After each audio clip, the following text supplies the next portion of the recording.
Welcome to Seizing Valor, where we discover God's path for manhood, one conversation at a time.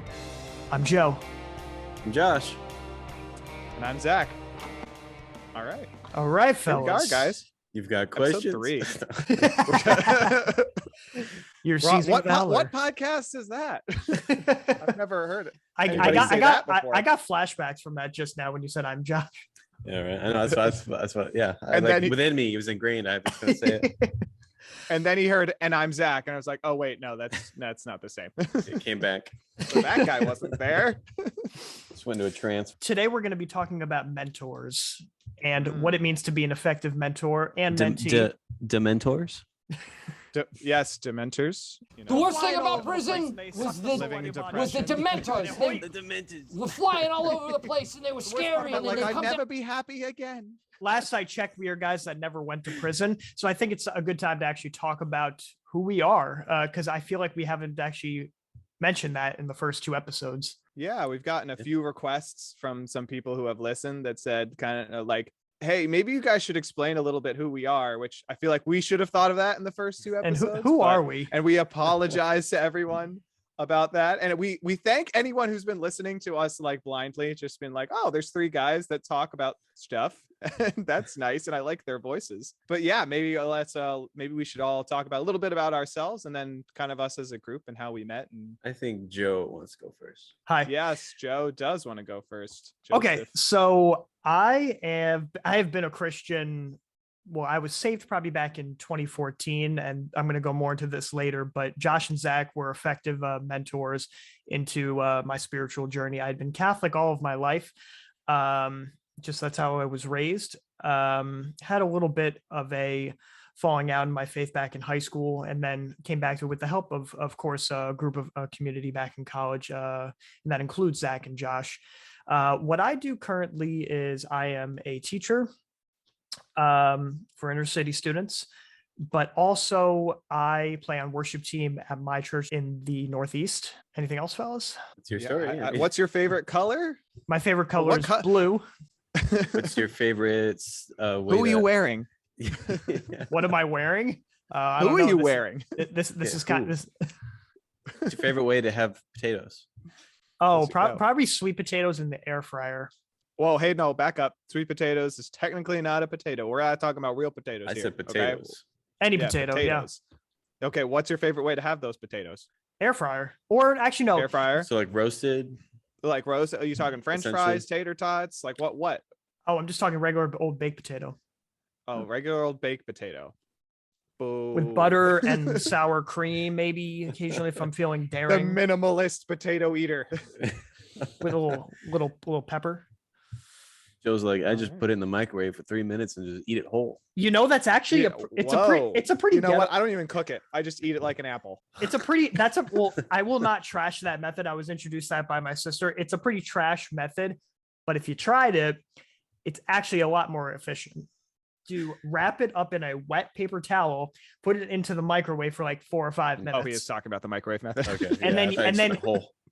Oh, well, I'll do that too. Creed is eating an apple. I found a potato. Too many office references we can make in this episode. What about Josh's story? All right, Sure. going around. Hi, I'm Josh. I'm 27 years old. I am 6 foot tall. No. Yeah, I've been a Christian for a long time. I'm going to kind of piggyback off of Joe. So I actually kind of had a flip. So I started as a Protestant and then I converted to Catholicism in college once I was encountered with the faith and believe it to be true and all that good stuff. Let's see. I love music. I'm really big into music. I have a couple of music degrees. Well, I will have a second music degree soon, but I'm married. I've been married for 5 years. I have 3 kids. I have a 3-year-old, almost 4-year-old, and 1-year-old twins that are almost 2. And it's very much a handful. Let's see. Currently, I'm working towards music production and editing, working on like podcasts, different things, with a desire for some kind of media content thingy-mabobby. I've worked in different fields, retail and youth ministry and all these other things. I love sports. I love movies. I enjoy video games, media. Nice to meet you. And how do you like your potatoes? And also with you. Yes. I enjoy them fried, probably French fries. French fries, just the stand. Do you have a particular shape you like most? I am Crinkle fries? I am a waffle fry man. Yeah. So my name is Zach. I am 29 years old. I am 6'2". No, yeah. So I am a cradle Catholic. So I was born and raised Catholic the entire way. I'm sorry, everyone. I have no conversion story. I'm the same as I was. So, yeah, I was born and raised Catholic, in a pretty Catholic household. Yeah, so and then ended up going to Marywood Catholic College, where I met these two gentlemen, which is pretty awesome. I went through Catholic school a lot at the same time. I didn't have a conversion experience, but I would say my faith deepened as I kind of went to college, kind of at the same time as you guys had like your conversion experiences. I felt like I had a big deepening. I was doing everything Catholics should do, going to mass every Sunday and participating in extra things. And I had a pretty solid faith, but I feel like it really came alive when we went to college. So I feel like maybe it wasn't a conversion, but it was more of a deeper awakening. So it was very involved in campus ministry, stuff with like running retreats and youth ministry. We were part of that religious faith community. We had the men's group, Volunteers in Action, Bible studies. I mean, I was doing all of it, and you guys We're all were there. involved. Yeah, you guys are each involved in, some or all of those things, and that's kind of how we met. But I mean, that can be something we talk about once we get to all the all of us part. But yeah, super involved in faith. I graduated with a degree in finance. I also went on for a master's in communication arts. If those who listen to the podcast probably know, I like to talk. And for those who may not have noticed, in the last episode, I had to cut out a little bit of my talking. I talked so much. But yeah, so communications. I've been an athlete all of my life, specifically in swimming. That's actually where I first met Joe. We were both on the swimming and diving team. I was also a runner and a tennis player. But anyway, I did sports all the way through college. And then I got really heavily involved in coaching. I've been a swim coach ever since I was a teenager, and then ended up doing that as my full-time career for the past 4 or 5 years. I've recently stopped that, thinking taking a different direction in my life. Right now that's law school, but who knows what God has in store for me. But yeah, so like really into sports. I already talked about pickleball in the last one, so I'm still really active in sports like tennis, pickleball, swimming, all that stuff. I also like movies and entertainment. I'm really into that stuff. Love talking about that stuff. My potato is going to be tater tots. One last thing I got to mention, and this is just something that I have pondered for the last year of my life. We all have we have oval faces. Really? Yeah. You think so? I feel like Josh's is a little bit more circular than I'm a little more round. You and Joe. Yeah. I think Joe, yours seems like a triangle. You got a very pronounced, like nice, like firm chin. The chin. I feel like you got a nice, like upside down Dorito chin there. Yeah. Upside down Dorito. It all comes from chewing gum all the time. You got that chiseled jawline we told everyone not to have in the first episode. It's still an oval. Like I took like one of those quizzes online, like to check out what is your face. What is your face shape? Well, you need a quiz to figure that out. and now China has my face. China has it. China has your face. You need a quiz for whatever. I guess like me and you were the first ones. I mean, so I'm 2 years older than both of you guys. I actually transferred to my sophomore year, which was still a year before you guys. But yeah, so Joe and I know we met when on the swim team, as I described. So, you came in as well. Actually, I met you that year because you came for recruiting. And we talked your ear off for like an hour plus, telling you that our school was awesome and that the other schools you were considering were not awesome. And it worked. It did. And we are so happy it did, because you we wouldn't be here. It would disrupt the space-time continuum. It's true. And no offense to our other teammates. I love our other teammates, but Joe, it would have been a whole lot less fun without you there. Just going to put it out there. Everyone else is fun too, but Joe added to that fun. Anybody who's listening, so don't take offense. Yeah, so many antics, just goofing off at practice and everything like that. But yeah, that's how I met you, Joe, and then I introduced you to the group. Everyone still remember when I first started introducing you to Here the we go. groups at lunch? The clown When story. What? Clown story. There's That's that. when I first Well, really officially met Joe. Wow. Oh, we're gonna have to go into that because Yeah, that is a story. But I'll let you tell that one. But when I first introduced you to some of the friends, I remember we were at lunch and like we were eating with the team, and then I noticed some of the people from our Christian, like the Christian friend group that I was a part of at the time.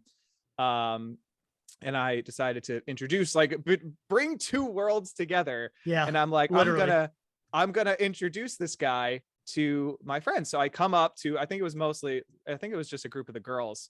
And I was like, hey everyone, this is my buddy Joe.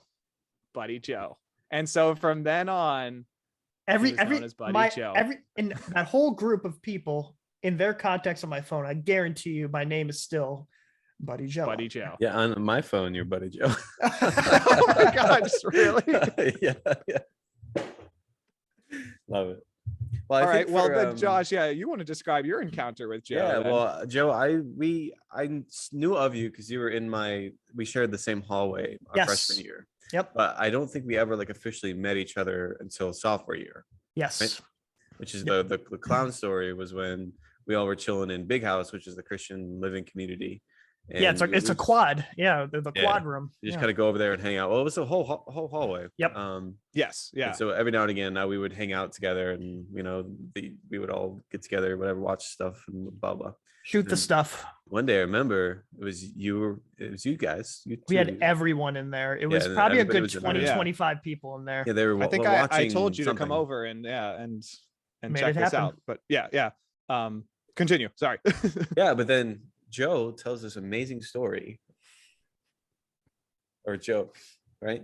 Yeah, the clown joke. I don't know if you want to tell it now because it's really long, but I'm not sure if we have that kind of time. I don't know. I can't share it out to the world because I got to be in the right mood. Sure. For it. But everyone. And I was in that mood. But it's this long, drawn out story with this very. I don't know how you'd call the punch. It's like not really a punch. Yeah. It's like an anticlimactic. Anticlimactic, yeah. And no one laughed. And I was like, we were literally. No, everyone like they're like everyone like probably like so 5 to 10 minutes. Like the story is amazing. 5 to 10 minutes. It's so long, and their jaw dropped. It was nothing. Like, everyone no payoff. And then I was like, I need to be friends with this guy. Joe, I think everyone who wasn't at that table when we introduced you as Buddy Joe, I think that is pretty much everyone else's first memory of you. And I left shortly after, and the impression that I put like on immediately after you left, you're like, okay, see you guys. All right. Today was a good day. And everyone liked you. They hated the joke, but they liked you. Oh no, the thing is, the effective part of that joke is I told it again later at Search, the retreat that I was a part of and later led. But when you hear it a second time, and a third, maybe fourth, that's when the real magic happens, and you become a part of that clown joke community. And you love it. And then you get it. You can be in on it. Oh yeah, exactly. When he told it at our Search retreat, and I was listening to him tell everyone else, and I looked at them, just being like staring at him with an anticipation. I was laughing my butt off. Yeah, just knowing what was happening. Yeah, definitely. Well, I'd say that's where we all kind of really came to know each other was on those Search retreats, right? Yeah. Zach, did you just do one, or did you? Multiple? Yeah, I only did the one. So it was you guys a sophomore year. I was a senior. So for the longest time, we at least for your first year and then my year, Joe, I know all the years before that, like our conference championship for swimming was always that same weekend. It was like it would line up, so we couldn't go. Mm-hmm. And I didn't even consider going. Like it was something that just didn't work out. So then that year it was the weekend before. Yeah. So it really worked out, and everyone kept being like, "Go on Search, go on Search, go on Search," which is this amazing retreat for anyone who's never heard of it before. But it's an amazing spiritual student-run led retreat. Don't want to. I mean, we can't really explain more than that, I guess, because some of the awesomeness of Search is some of the stuff you don't know about. But yeah, so it worked out, and then we managed to convince Greg, our coach, to let us go. We had to kind of negotiate a little bit. It's like, we want to go on this thing. We think it's going to be good for us. I mean, we'll come back, we'll practice, we'll make up the practices like when we get back and everything like that. And we managed to convince him. I don't know how, but we did. I think it's because he liked both of us, but we managed to convince him. So we were able to go. And Josh, you were a leader on that retreat, right? Yeah, I mean, it was awesome. Well, we formed the testosterone The testosterone zone. because we were the only guys, right? It The was one- us, and there was one other guy. Yeah, one other guy. I forget his We name. just didn't Whose know. name if you ever end up listening to this podcast, I am so sorry to whoever. I remember your face. I do. I can completely remember what you look like, but your name escapes me right now. I'm so sorry. But that's kind of just the nature of whenever you're in like Christian living scenarios, is it's a sea of females. A Yes. sea of estrogen, and there's like maybe 5 guys total. Like, Yeah. Which would make you think that we would remember. But like, so yeah, there were Right. 4 guys and probably like somewhere between 8, 20. 12 plus girls. There were like, definitely okay, it was maybe 20. definitely so 20. It was more than probably that, more yeah. than 12. Yeah, Yeah, it yeah, was yeah. a lot. I don't know about you guys, but I mean, that had a super huge impact on me. I mean, Profound Josh, you went impact, yeah. 3 times. Yeah, I'm sure you felt it yeah, multiple times. every but- time. Really Yeah. powerful. Yeah, definitely. So if you're someone at college that's listening to this, or high school, and you have anything like Search or Kairos or any sort of religious retreats, do it. Go for Do it. it. Change your life. Yeah. It's a good way to make friends, especially if they have like new student retreats and things like that. Do it. And if you're an adult, they have things like Curcio and stuff. So feel free to look into that at your parish and whatnot. They have adult. Or like if you're Catholic, there's probably other stuff. I can't Multiple. speak for other denominations, but they probably have stuff too. Yes. So look into it. Even if it's just like a day, you just need to take a little retreat. Like retreats are so important to us. And when we're adults living our regular lives, it's like we don't really have time or those opportunities to get as much rest as we need, or a spiritual focus to kind of reset ourselves. And so it is really important. So make that a priority. At least once a month, just try to get out, even if it's just like a walk or like something mundane. Just, take a little retreat. But yeah, I mean, obviously you can get to know us as we kind of continue on. You'll get to see who we are a little bit more, the more of these that we do. But that's just a little bit about our background. We're 3 Christian guys coming from 3 Christian perspectives that really like talking about God and want to share that with all of you. So one quick thing maybe about our week, and then dive into our topic. Absolutely. How was our Father's Day? Oh yes, happy Father's Day to our one father in the group here. Yes, thank you. It was good. So actually, my father came down and Mm. spent the weekend with us, which was nice. We just went fishing like all weekend for like 3 or 4 days. So he came down Friday and he left on Monday. So every day, it was funny. I was kind of away from my kids the whole weekend. I was just with my dad. But yeah. So I like on Father's Day, I don't think I even saw my kids. So but it was great. Very busy, a lot of busy stuff, but good. A lot of good food, drinks, fishing. Caught a lot of fish. A giant shark. My dad caught like a 4-foot shark, Whoa. which is really fun. Is that a giant shark, or is that more like a baby shark? Well, I mean, it's like middle. Obviously, sharks get huge, but like a sand shark. Oh, baby shark.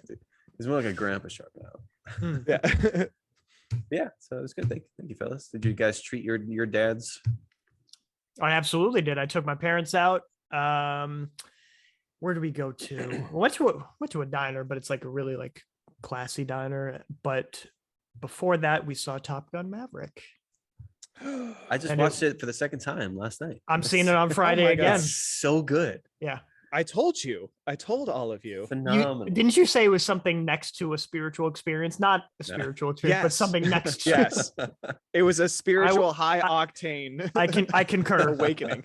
Amazing. I want to support them so much because of how good it was. I want to Yeah. buy the DVD. It's everything a entertaining movie should be. Unlike TV shows, Kenobi, that Hey, That whoa, don't whoa, do well. back up, Push back up, politics. back up. It We pushed haven't the gotten to my politics. thing yet. go ahead, Zach. Okay. Well, anyway, the Top Gun. I mean, yeah, I'm glad you guys got to see that. It was an awesome experience. And I feel attacked now because I was going to say that much you I like Kenobi. just finished Kenobi literally right before we started this episode. But yeah, other than that, didn't really have a big Father's Day because my cousin got married on Saturday. So that was fun. She got married on a farm, which was interesting. It was a nice barn. It was a nice celebration. It was beautiful outside. The only problem was that every once in a while, the wind just blew the wrong direction because it was out in Amish country and it blew a little in the wrong direction. It made everything smell a little bit like, a little bit like manure, but that's okay. It was still a beautiful time. So Well, that's where I grew up right next to what we call it a slurry pond, which is where they keep all of the cow's manure so that they can spray it onto the fields as, as fertilizer. So every summer our entire area would smell like cow poop. All three of us am I wrong in saying all three of us grew up basically in like the Shire? And in the Shire, I wouldn't maybe say the Shire, but like in the Shire. Definitely, yeah, in the it literally. I'm not sure if I could fit in the Shire. I'm not gonna lie. I don't think I could fit in a hobbit hole. I grew up. The hometown I grew up in had a population of 499 people, and they all knew each other. And all of them, I actually pulled up like a demographic kind of thing for my hometown, and over 80% of that number is over 70. Oh no. They're all old. Yeah. So it'll be abandoned soon, but yeah, it's beautiful. I was very lucky to grow up there. Schools were not good, communities were not good, but it's a beautiful location. Nice. Peace unlike you've ever experienced outside of faith. Before we take up too much time in the banter section again, let's dive right into our topic, which we're talking about mentorship, which is kind of going along with the Father's Day thing. I mean, mentorship's a type of fatherhood, so to speak, I would think. So let's differentiate between two terms that might sometimes get mixed up. So we have mentor, which is what we're talking about, but then role model. Right. Some people might confuse those two things. So maybe the first thing we should talk about is like, what is a mentor and what's the difference between a mentor and a role model? Sure. Anybody want to? So my take is that like a role model is someone who's just kind of passively involved in one's life as opposed to like actually actively working within one's life. So like a role model, somebody you can look up to, and it could just be anybody. Like it could be anyone in history, throughout history, who isn't actively working in your life. And then a mentor is someone who's connected in love and is influencing you. And so there's more of an outsider. There's more of an outsider role. I agree with a role model versus a mentor, somebody who is intentional with your growth. Yeah.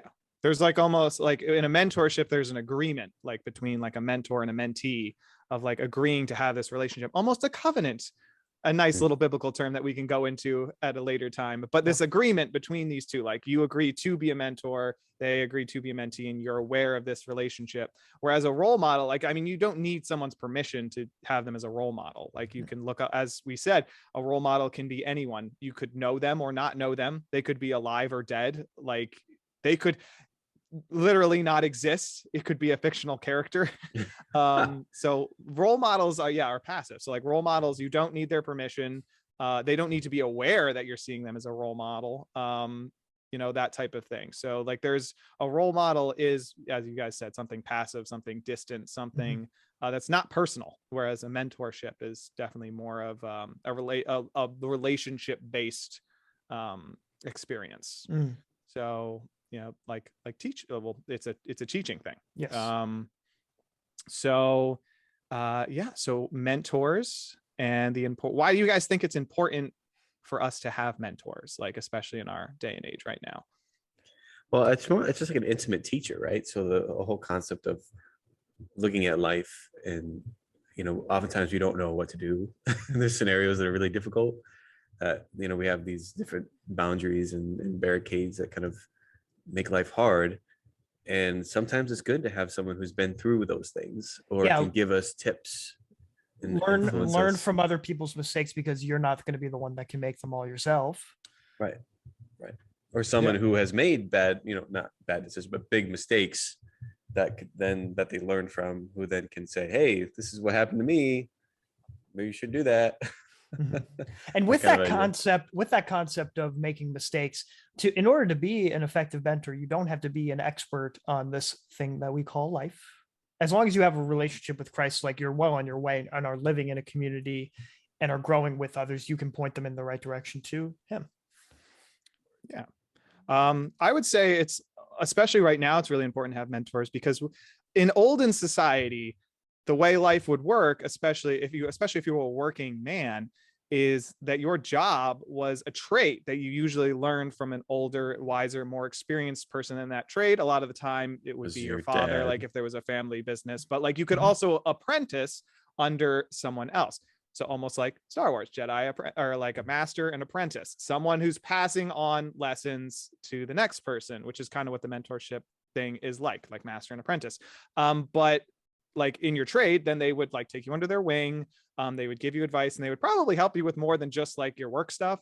But there was that role, there was that mentorship and apprenticeship that kind of taught you how to do your job and how to live life and that type of thing. But now in our current society, where that model has been more replaced by higher education, where like you go and learn as a group a lot of stuff from with a lot of people, from a teacher. Not this is not bashing education for anyone listening. It's not that's not a bad system, or at least not, it's got its flaws, but you know what I mean. But we lose a little bit of that personal mentorship, especially as men. Like we don't have that. We have our fathers and like things like that, but we don't have that person that's looking to us, or that we're looking to learn about, whether that's a trade or life or what have you. So I think right now it's really important that we go out and find people like that. And, we kind of are brushing on mentors and faith, but like mentors can literally be for anything. Like you don't need to have one mentor, only one mentor, or like you can have a mentor for your faith life. You can have a mentor for your work life. You can have a mentor for a lot of different things. Anything you want to get better in, I think is, something you should, have a mentor for. Yeah. So that's my 2 cents. Find your Jedi master and have him teach you his ways. Yeah. So, what do you guys think? And I mean, also now we're getting older, so it's not only important for us to find mentors, but also be mentors. Like we're all kind of getting into that age range where you need to be a little bit of both, and you can be both at the same time. There can be like that generational, like mentor generational thing going on, where you can have a mentor and still be a mentor at the same time. So how do you guys think, let's start with being a mentee and like finding a mentor. What do you guys think are some good pointers or tips for, one, finding yourself a mentor, and then two, being a good mentee, so being a good learner? Well, in order to be a good mentee, you have to be open with being vulnerable, of course. Which is not easy. Yeah. And being humble. Basically, if you already have the answers, it's not going to be a profitable, not monetary, profitable like mentor-mentee relationship. If you're not humble, like basically you've already lost the war. Yeah, because then immediately you have walls that you throw up every time someone makes a good suggestion or tries to help you in any capacity, and then it just completely destroys that, mentor-mentee relationship. So there is that. There's definitely an openness to it, but like having someone in your life who knows you enough, like knows you, even if like it's not on a deeper level, just someone who knows you still, who can kind of relate and connect with you towards that deeper level and that deeper connection, to then be more comfortable, moving forward with this relationship to even begin with. I think obviously is necessary. Like you can't just go to some random Joe Schmo and be like, yo, are you gonna mentor me? Like obviously no.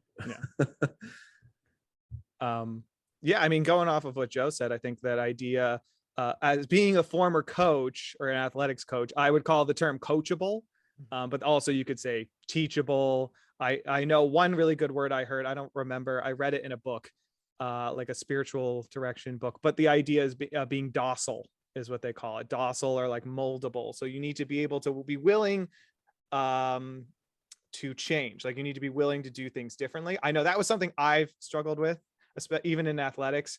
There were times where Greg would tell me to swim in a certain way, and I kept being like, no, I'll do it my way. No, I'll do it my way. Like I know what I'm doing. But then when I finally listened and would do it his way, it turned out better. Right. And then I beat myself up for like, why did you not listen sooner? Well, that's the thing, like being coachable, being malleable, like we only grow that way basically when we're stuck in our ways and we have the mask up. We won't have the courage to look at ourselves and see the gaps and our flaws in ourselves and who God wants us to be. And you have to be open to that. I think you brushed on it too, like the openness to correction. Like I think sometimes as men, especially as we get older, we get embarrassed by correction, or we are afraid sometimes of criticism.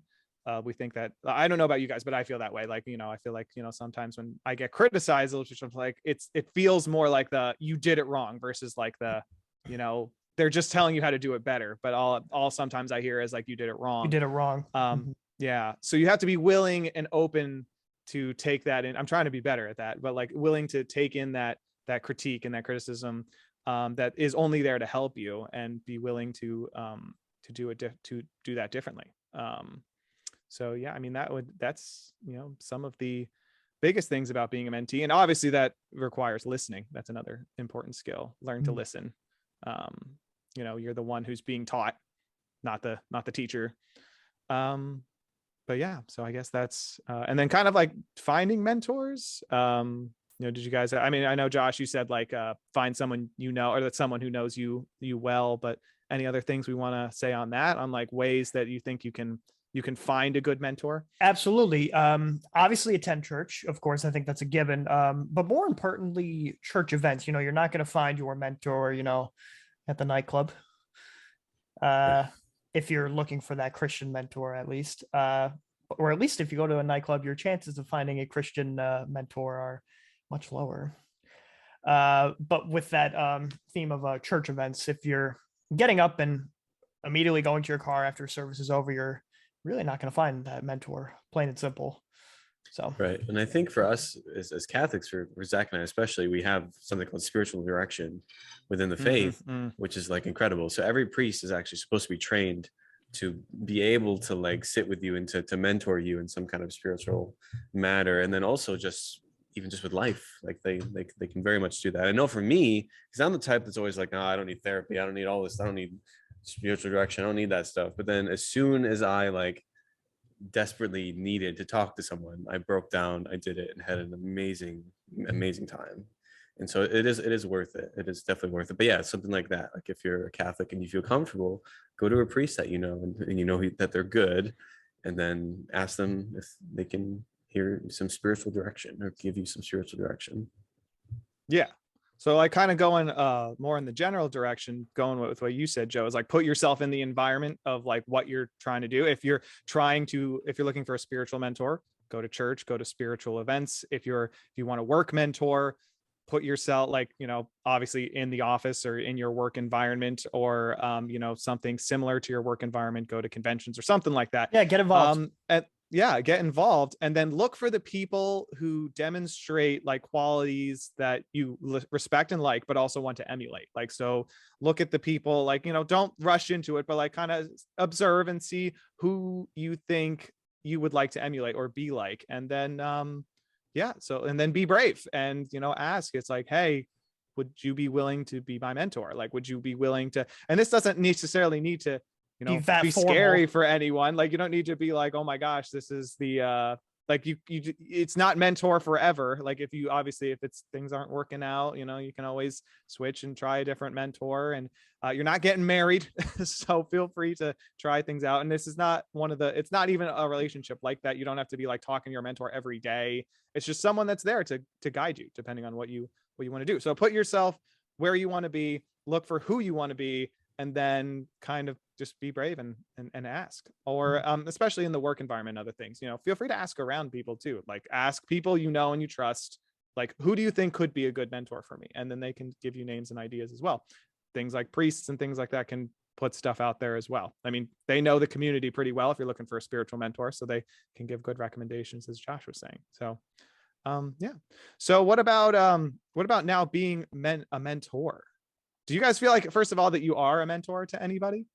Oh yeah, I mean, yeah, as a dad, definitely. I think as with some of my in-laws who are younger, I tend to do that for them. I like to be a mentor and to ask how they're doing, to check in on them, and then make sure that I know how they are, like actually how their heart is, and then to like help, with them and and point them in a good direction, all that stuff. So yeah, I definitely, I would say.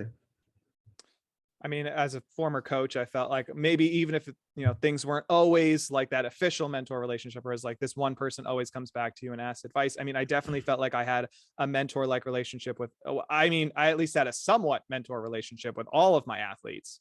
But then some were a little deeper than others in terms of some would, a lot of them, of course, would ask me about how to swim well and things like that. And, how do I do better in swimming? But, some would still also come to me and ask, things academically.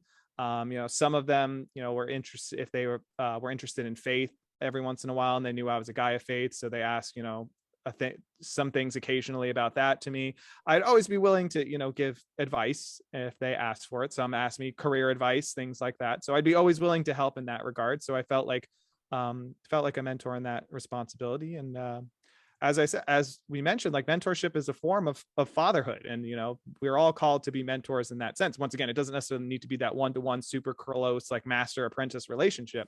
But all of us are called to be good mentors to just people, even if it's on a one-time basis throughout our lives. As a teacher and coach myself now and helping out with youth at church, I had to redirect myself. I do feel as if I do have qualities of a mentor that people do come back to me on a regular basis. So what do you got? So then flipping the script, I mean, all of us, of course, have people that kind of look to us in one way or another, whether it's, a formal or informal, permanent, semi-permanent, that look to us.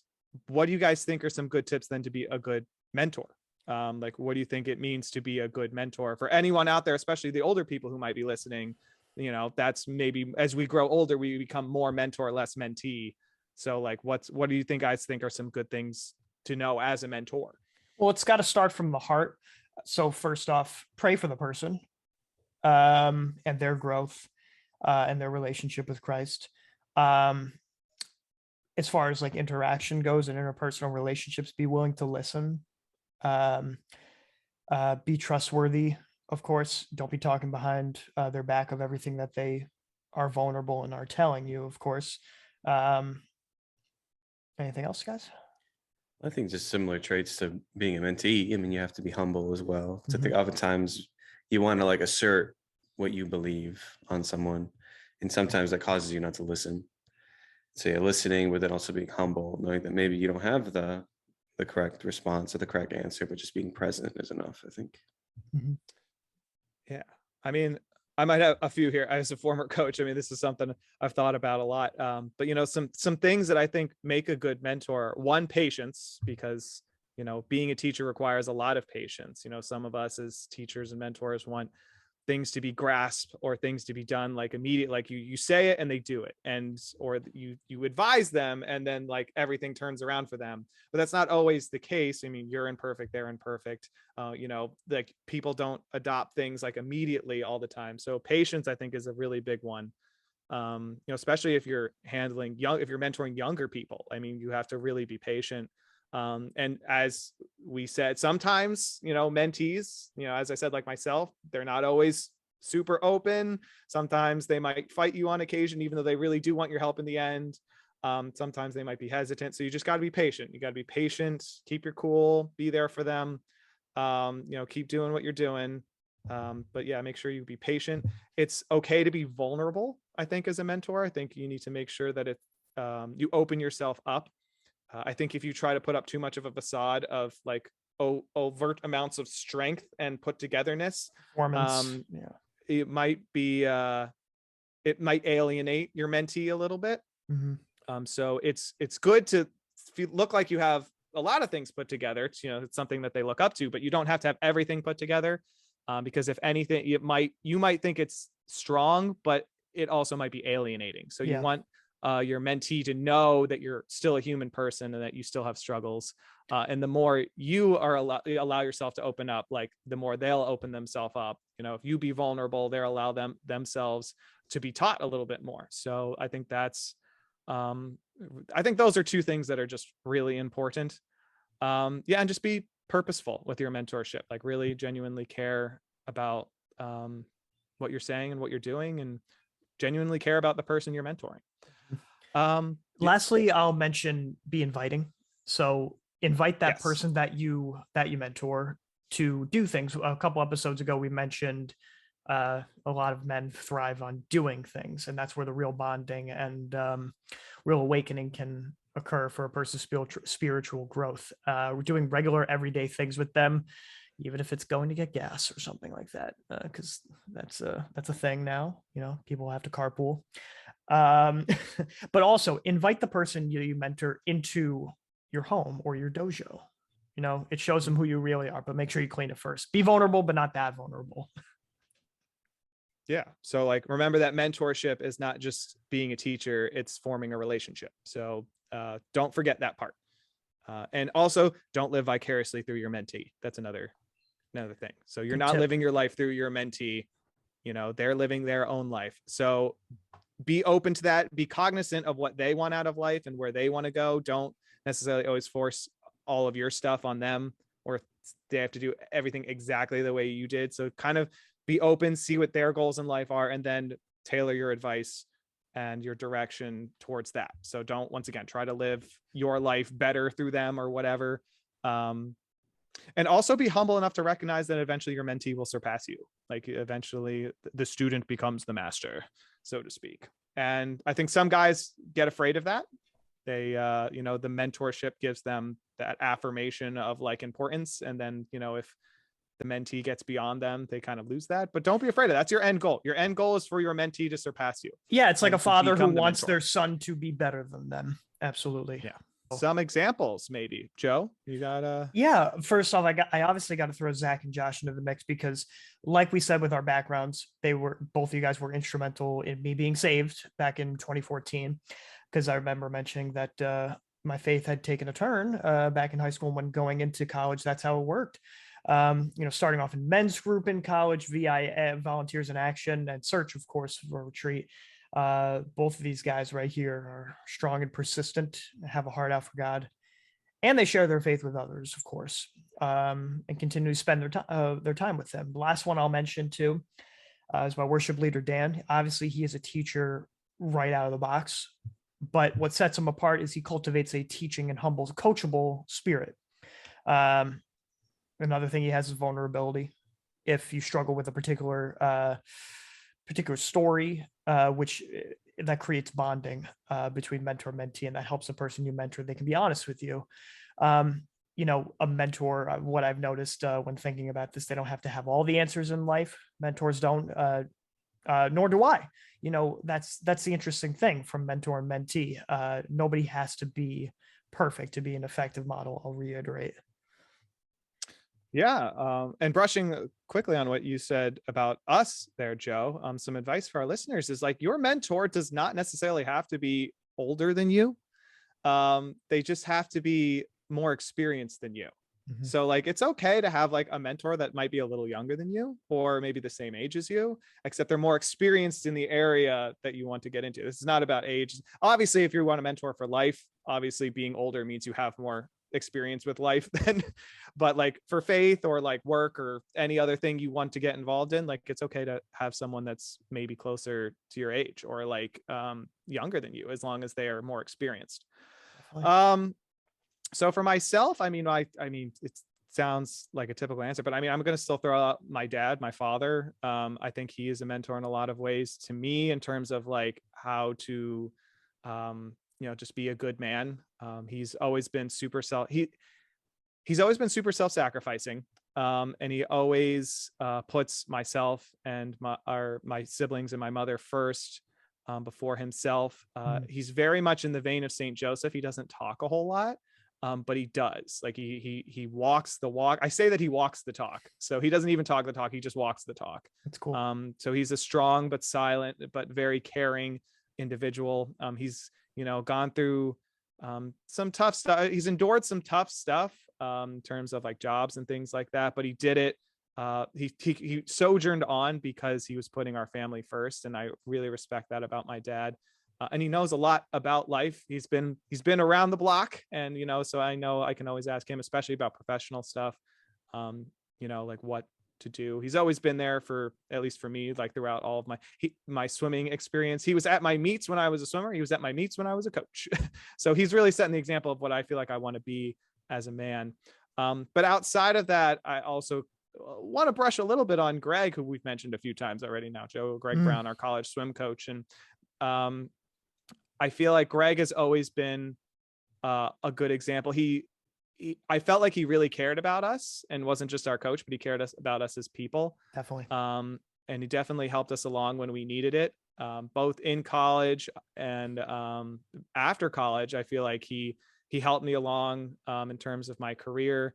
If I ever needed anything with coaching, I know I could go to him. I've talked to him a few times when I was a college coach. You know, I was able to go to him if I had questions, not just about, you know, how to coach, just like how, but also like how to balance it with life, you know, how to, you know, do all these certain things involved with coaching, and then living life as a coach, even outside. That I always appreciated that he was there. He was busy a lot, but the few times that he was available to give me advice, I always really, really appreciated it. And I learned a lot. And even though I'm not coaching anymore, I still greatly appreciate that everything that he did, and that he's still there. And he's been supportive. Even when I told him I didn't want to be a coach, he was super supportive. I was super scared to tell him because I didn't want to disappoint him, but he was still super supportive of me. You can always have a role model, even if you can't have a mentor. So look for those too, but maybe that's something we'll brush on in a different podcast. So if you guys like what you're hearing, follow us on Instagram, right? Joe, what is our handle again? Seizing Valor. Just Seizing Valor. If you have comments, questions, or prayer intentions, we always would love to pray for you. You can email us seizingvalor@gmail.com. So we would love any sort of correspondence.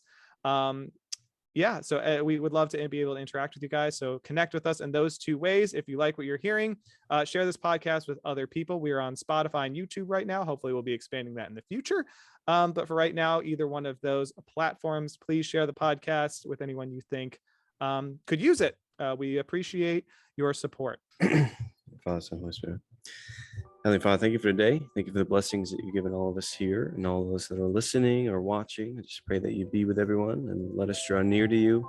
Let us mend broken relationships. Let us mend our relationship with you and to seek you above all things. Lord, let us understand what it is that you truly long for us in this world. And I pray that we can clearly achieve what you long for, because it's always for the good of you and for the good of our community and ultimately our world. And then I just pray for all those who are mentoring those out there, and just give them the courage and the humility and all that good stuff so that they can be effective and ultimately can point all of their mentees back to you. And then the same for the mentees. Pray that they understand the necessity for it, to be vulnerable, to be open, to be humble, and to seek it when they need that help, Lord. But thank you for all that you've done, for all that you will do. We love you, Lord. Most precious and holy name we pray. Amen. Amen. Cheers, guys. Take care, and we'll see you for next episode. All right. Peace. All right, guys. Much love.